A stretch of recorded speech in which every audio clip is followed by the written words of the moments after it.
पुण्यात्मा, एक परमात्मा को छोड़कर, पूर्ण ब्रह्म को छोड़कर अन्य किसी भी देवी देवता की या किसी हम प्रभु की, ब्रह्म की साधना करते हैं,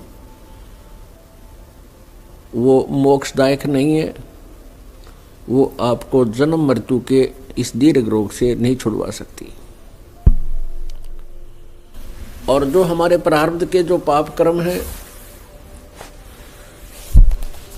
उनको भी पूर्ण परमात्मा ही नाश कर सकता है। नहीं तो आप जी के पास इतिहास है हमारे भगवानों का, जिनको हम परमात्मा माना करते थे, जैसे श्री विष्णु जी, उनके अवतार श्री रामचंद्र जी, श्री कृष्ण जी। सत्संग में आपको बताया था कि वो भी अपने प्रारब्ध के कर्मों को समाप्त नहीं कर सके, उनको भोग कर ही समाप्त किया।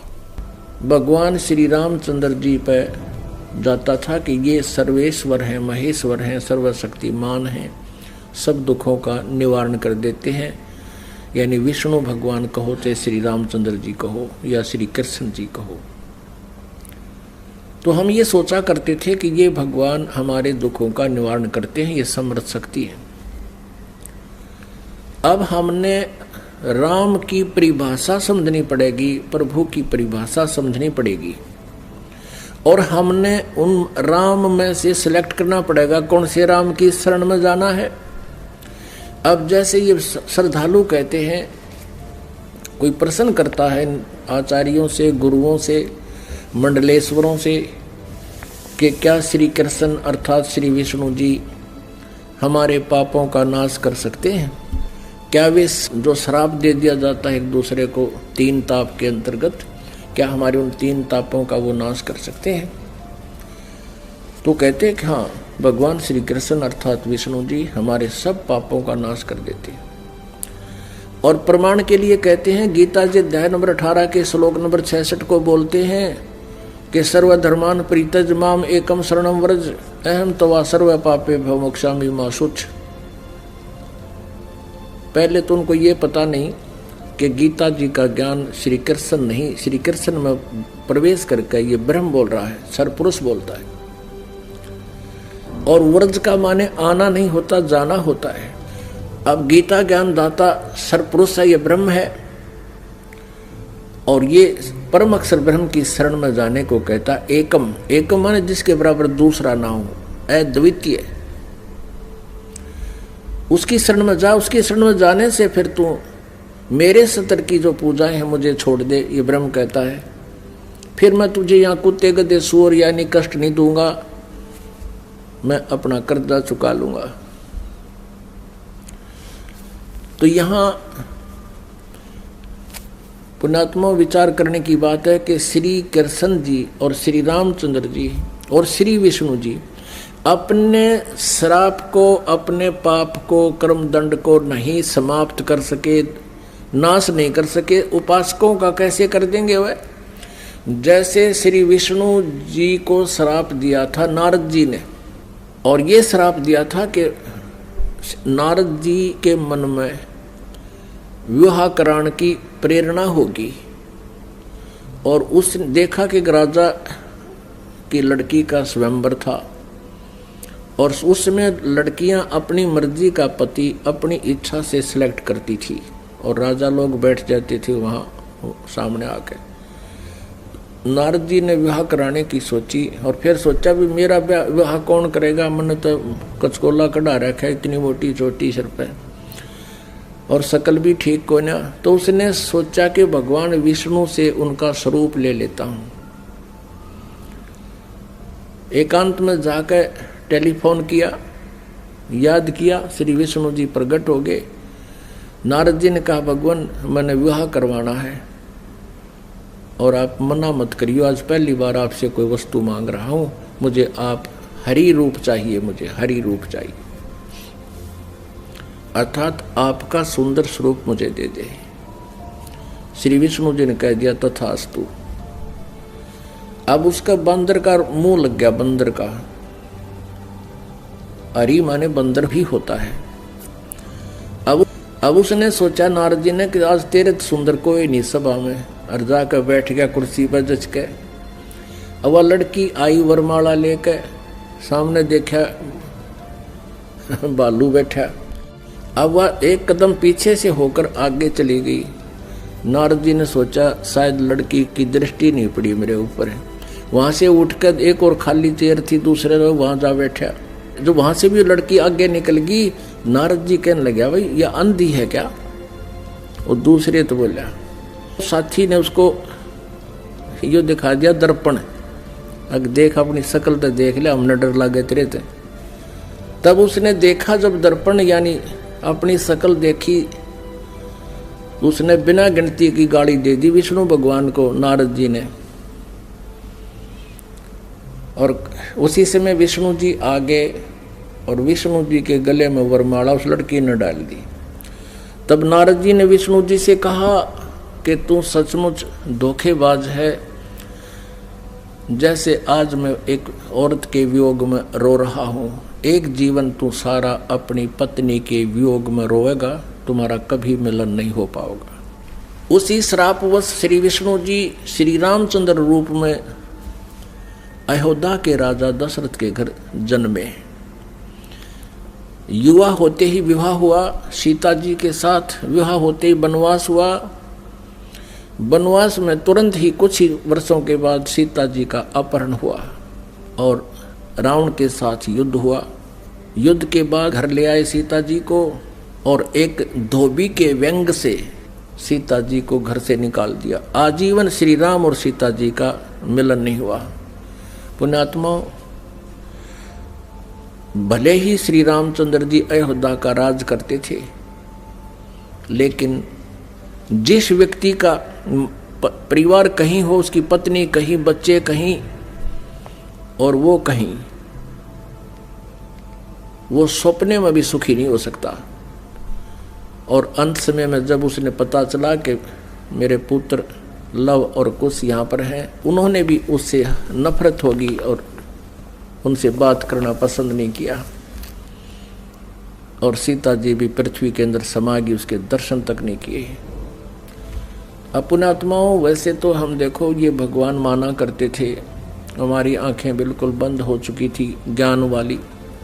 सीता जी को जब युद्ध के बाद घर लाना चाहा था श्री रामचंद्र जी ने, तो ये कहा था कि मैं परीक्षा लेकर घर चलूंगा, यदि तू परीक्षा में सफल होगी तो मैं मानूंगा तू निष्कलंक है, रावण से तेरा कोई संबंध शारीरिक नहीं हुआ, और यदि तू परीक्षा में सफल हुई तो खत्म हो जाएगी। क्या परीक्षा दी थी श्री रामचंद्र जी ने कि अग्नि में बैठा दी थी सीता जी को, आग लगा दी थी चिता बना के, और ये सोच लिया था कि यदि ये कलंकित होगी तो जड़ मरेगी टंटा कट्टे, और सही होगी निष्कलंक होगी तो जीवित रह जाएगी। तो सीता जी जली नहीं थी, परीक्षा में सफल हुई थी। उसके बाद फिर आकर के एक धोबी ने कह दिया, अपनी पत्नी ने कुटा था, वह कहता 2 दिन उस तक दुखी होकर अपने चली गई होगी मित्र प्यारी अपनी सहेली के यहाँ, और जब वो वापस आई तो उसने रात ने कुटा था और ये कह रहा था कि मैं ये दशरथ का बेटा रामचंद्र नहीं हूँ जो 12 वर्ष रावण के पास रही और फिर उसको अपने घर पे रखे बैठा है। उस समय राजा लोग एक विशेष न्यायकारी होते थे, भेष बदल कर अपनी नगरी में घुमा करते थे, कोई व्यक्ति दुखी तो नहीं है। तो रामचंद्र जी ने कान लाकर सुना तेरा जिक्र कैसे हो रहा है। उसने 2-3 बार दोहराई ये बात, इस बात पर कि मैं निंदा का पात्र बन गया हूँ सीता को घर लाकर। अगले दिन सीता को निकाल दिया कि मैं दुनिया की व्यंग नहीं सुन सकता और जाइए आप, मैं नहीं रख सकता आपको, आप रावण के पास रही हो। अब फुटे भाग हमारे इसे भगवान थे हमारे, गर्भवती पत्नी और अकेले निकाल सुबह भाग जाए यहाँ से, अरे कलेजा फटन हो जाता है। आदमी अकेला निकाल के देखो, वो तो एक औरत की जाति थी, कहाँ जंगल में जावे, और कहते हैं झाड़ झाड़ बैरी होता है स्त्री का। और ये थे हमारे भगवान, ये थे इनके करैक्टर, इनको हम कहते हैं मर्यादा पुरुषोत्तम। यह क्या मर्यादा थी भाई, एक गर्भवती पत्नी को और घर से निकाल देना, कितना मरो चाहे जीवित, ये तो कितना कट्टर स्वभाव होगा उस व्यक्ति का। अब कहने का भाव ये है पुण्यात्माओं, श्री रामचंद्र जी को जब पता चला, उसने अश्वमेघ यज्ञ करी थी, घोड़ा छोड़ दिया, लव कुश ने पकड़ दिया, रामचंद्र जी के छक्के छुड़ा दिए। सीता को पता चला तो दर्शन भी नहीं करे उसे, किसी के दर्शन करूं समागी धरती में। और श्री रामचंद्र जी ने आकर के वापस इसी दुख में सरयू नदी में जल समाधि ले ली, सरयू नदी में शरीर छोड़ दिया। उसके बाद फिर श्री कृष्ण रूप में जन्म हुआ और रावण के साथ युद्ध के दौरान श्री रामचंद्र जी ने सुग्रीव के भाई बाली को मारा था एक वृक्ष की ओट लेकर, यानी धोखे से। तो उसका भी बदला देना पड़ा श्री कृष्ण जी के रूप में। वही विष्णु वाली आत्मा श्री कृष्ण जी हुई और बाली वाली आत्मा यानी राम वाली आत्मा श्री कृष्ण रूप में द्वापर में जन्मे। और बाली वाली आत्मा एक शिकारी बना और उसने एक विषाक्त तीर बनवा लिया और श्री कृष्ण जी के पैर में तलवे में तीर मार दिया विषाक्त, जिसके कारण उसकी मृत्यु हुई श्री कृष्ण जी की। श्री कृष्ण जी ने जब पूछा उससे, उस पारधी से, शिकारी से, शिकारी ने भगवान से कहा कि हे राजा, हे राजन, मेरे से गलती धोखे से आपके पैर में तीर लग गया। आपके पैर में पद्म है, ये चमक रहा था, दिन का समय झुरमट सी वृक्ष की छाई हुई थी और मैं शिकार के लिए घूम रहा था। आपके ये पद्म की रोशनी मुझे लगा जैसे मृग की आंख है हिरण की, मैंने धोखे से गलती से तीर मार दिया और ये तो विषाक्त है, अब आप जी नहीं सकते, मुझसे धोखा हो गया, गलती होगी, माफ करो, क्षमा करो। तब श्री कृष्ण जी ने कहा कि बाली, ये तेरे से धोखा नहीं हुआ, ये ऐसा ही होना था भाई, मैंने तेरे को धोखे से मारा था त्रेता युग में और आज मैं वो बदला दे चला हूं। अब दुर्वासा जी ने श्राप दिया था यादव कुल को, श्री कृष्ण जी के कुल को, श्री कृष्ण जी के समक्ष ही श्राप दे दिया था कि यादव कुल का नाश होगा। किसने? इस श्री कृष्ण जी का पुत्र प्रद्युम्न एक लड़की का स्वांग बनाकर, पेट पर गर्भवती लड़की का, स्त्री का स्वांग बना करके पेट पर लोहे का कड़ा बांध के ऊपर के गुजरियां वाले औरतों वाले कपड़े पहन के और एक नकली पति बनाकर दुर्वासा के पास गए थे उसे मजाक करने के लिए। और ये पूछा था कि हे ऋषि, सुना है आप भूत भविष्य वर्तमान की सभी बता देते हो, त्रिकालदर्शी हो, बताइएगा इसके लड़का होगा या लड़की। तब दुर्वासा ने ध्यान से देखा कि तो बकवाद कर रहे हैं, कह दिया था कि इससे तुम्हारा यादव कुल का नाश होगा। और दुर्वासा के श्रापवश 56 करोड़ यादव आपस में लड़कर मर गए और श्री कृष्ण जी भी उसी कढ़ाई के तीर से मरा जो उस शिकारी ने बना रखा था लोहे से। अपने आत्मा जब श्री कृष्ण जी, श्री रामचंद्र जी और श्री विष्णु जी तीनों रूपों में वो स्वयं हैं, वो अपने भी श्राप को यानी कर्म के दंड को नाश नहीं कर सके तो श्रद्धालु के कैसे कर देंगे। एक भक्त ने प्रश्न किया कि क्या श्री कृष्ण यानी विष्णु जी में कोई शक्ति नहीं है? जैसे श्री कृष्ण जी अर्थात विष्णु जी राजा मोरध्वज के घर गए थे, वहां उनके पुत्र ताम्रध्वज को आरे से चिरवा कर और उनको जीवित कर दिया था जब वो मृत्यु को प्राप्त हो गए थे। पुण्यात्माओं, कबीर परमेश्वर जी ने फिर ये इसका उत्तर दे रखा है, क्योंकि श्री आदरणीय धर्मदास साहब जी ने भगवान से ये प्रश्न किया था कबीर जी से कि हे भगवान, हमने सुना है श्री कृष्ण जी ने मोरध्वज राजा के पुत्र को आरे से चरवा कर वो मृत्यु को प्राप्त हो गया था, उसको जीवित कर दिया था, और आप कहते हो कि ये समर्थ नहीं है, ये कोई परिवर्तन नहीं कर सकते। भगवान, ये क्या छोटी बात है? तब परमात्मा कबीर परमेश्वर जी ने कहा था कि धर्मदास, जब महाभारत के युद्ध में और अभिमन्यु की मृत्यु हो गई थी, जो सुभद्रा पुत्र थे, और सुभद्रा श्री कृष्ण जी की सगी बहन थी। श्री कृष्ण जी अभिमन्यु को जीवित नहीं कर सके, वहीं पर वे विद्यमान थे।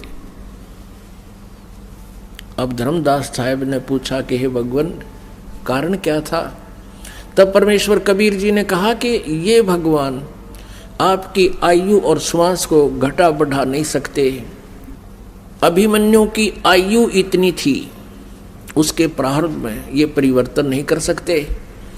सुभद्रा रोवे थी, भगवान श्री कृष्ण रोवे थे अपनी बहन के दुख में, पांचों पांडव रोवे थे और उनका कुल नाश हुआ था। तो वहां थी समर्थता दिखाने का समय, वहां था, उसको जीवित कर देते। और वहां क्यों जीवित कर दिया ताम्रध्वज को? क्योंकि उसकी आयु शेष थी, उसके श्वास शेष थे। इतनी क्षमता इनमें है कि इन टूटे फूटे शरीर को ये ठीक कर सकते हैं, लेकिन श्वास नहीं बढ़ा सकते, कर्म दंड को ये समाप्त नहीं कर सकते।